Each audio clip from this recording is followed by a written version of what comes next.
Hello everyone. Today let's talk about the relationship among qi, blood, and body fluids. Despite their differences in nature, form, and function, qi, blood, and body fluids have something in common. They are the fundamental substances to make up the human body and keep the vital activities of the body. Their formations all depend on the essential substance of drink and food, transported and transformed by the spleen and stomach.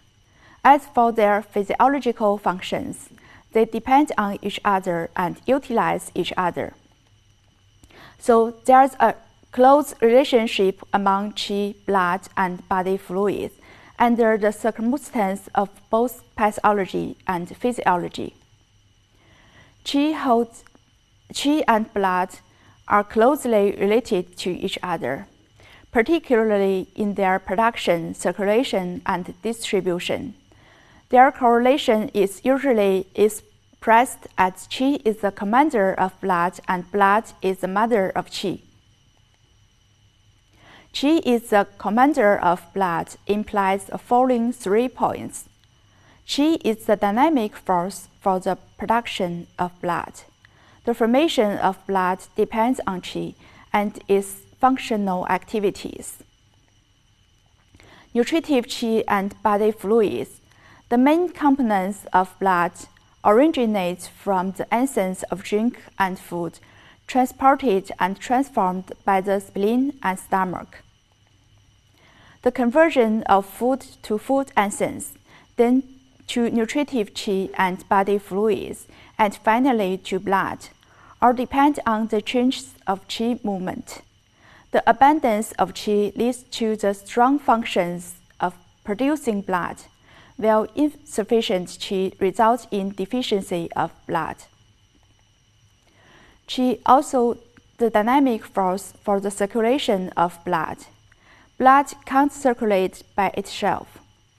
By depending on the promoting of qi, it circulates in the vessels and reaches some organs, the skin and bone. For example, heart qi drives the blood flowing in the vessels. If heart qi is deficient, its promoting power will be weak, and the circulation of blood will be feeble, which is called blood stasis due to qi deficiency. Qi controls blood circulation, keeping blood flowing within the vessels. Disordered qi may lead to various kinds of chronic bleeding.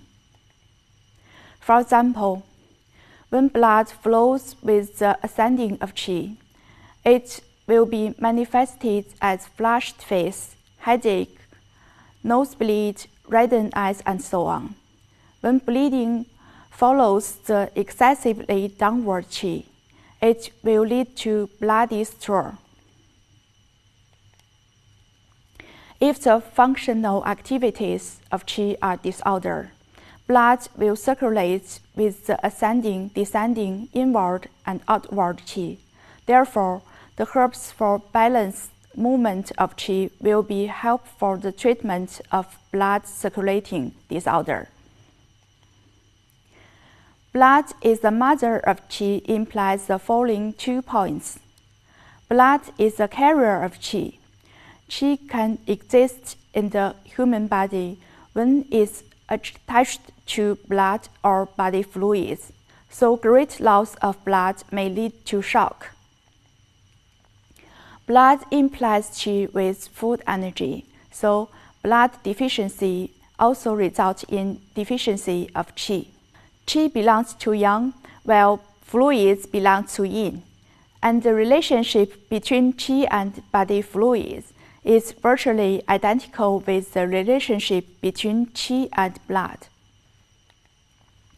Qi, blood, and body fluids originate from the essential. They are closely related in the process of production and distribution. The correlation between qi and body fluids implies the following 4 points. Qi is the dynamic force for the production of body fluid. The production of body fluids depends on the ability of spleen and stomach to absorb the essence of food and water. Qi provides energy for the functional activities of stomach and spleen. If that activity is vigorous, the output of body fluids will be excellent. If the level of spleen and stomach functioning is inadequate, the production of body fluids will suffer and fluid deficiency may result. This is why in the clinic, a deficiency of both qi and fluids is not uncommon. Qi is also the dynamic force for the following of the body fluids. The distribution of body fluids and their transformation into sweat or urine for expulsion from the body is completely dependent upon the movement of qi in the body. The blood vessels are linked together like an endless ring. Normal blood circulation depends on the propelling and retaining function of qi. This movement relies upon the qi of zangfu organs, of course. Spleen's dispersal of essence, lungs spreading, clearing, and descending, the vaporizing function of the kidneys. These are behind the rising and falling of body fluids through the triple anesthesia, and the movement of qi and fluids from the interior to the surface and back again. Qi controls the excretion of body fluids. The excretion, development, transportation, distribution, and finally excretion of body fluids depend completely on two aspects of qi, movement and function. The movement of qi is rising and falling, its penetration into the interior and lifting to the surface carries the body fluids to all parts of the body. The various functions of qi, such as transforming, warming, and securing, all play essential roles in the metabolism of fluids. Body fluids serves as a carrier of qi. Qi defines fluids as a carrier, such as it does on blood, and so can be weakened by excessive sweating, vomiting, diarrhea, or other fluid loss. At the same time, blockage of the flow of fluids will also impede the circulation of qi, and if this fluid blockage leads to a pathological impairment of the zangfu functioning, the very production of qi can be at risk. The relationship between blood and body fluids is extremely close. Both blood and fluids are liquids.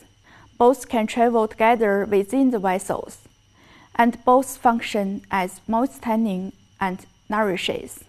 Compared to qi, both are yin. Again, both have the same source, the essence of food and water. Pathologically, blood and body fluids are both generated from food nutrition and can supplement and transform into each other. Pathologically, blood and body fluids can affect each other.